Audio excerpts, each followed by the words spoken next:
nagbabalik ka na sa ano talaga? Sa pagbibida ulit.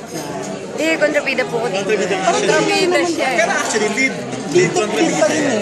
Apo. Happy ako kasi after po ng Destiny, nabigyan po ulit ako ng chance sapagkat pagkatiwalaan na naman nila ako. Kasi binalik mo na itsura mo. Ay, Oo nga. Kailangan yun importante sa Pang artist. FHM na ulit.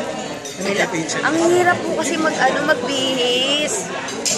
Pag medyo malaki, Wala na. so kailangan magpapaya talaga. Pero kulang pa eh. Hindi ka tulad ng dati. From Destiny, ang binet ko na 5 kilos na. Ngayon ano bang March. vital? 58.8 ako nung last taping namin. Ngayon 54 na ako.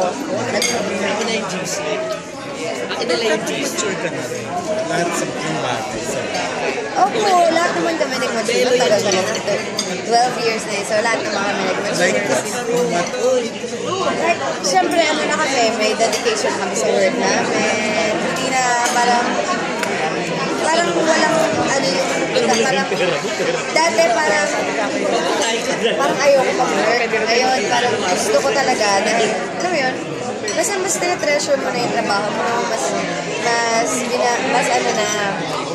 Seryoso na. Oo, mas seryoso na po kami lahat. Dahil ba yun sa may anak ka na? Dahil siyempre sa may anak na, hindi matanda na din kami, ang dami na rin namin pinagdaanan, lalo na ako. So, siyempre marami na po kami natutunan sa buhay. Usually pinag-usapan. Si baby namin, yung mga type sa baby, kung paano namin sila ipapasyal, nag-isip na kami niya, like magbabanding kami, mag-hotel kami, papasyal yung mga bata, papasyal namin sila.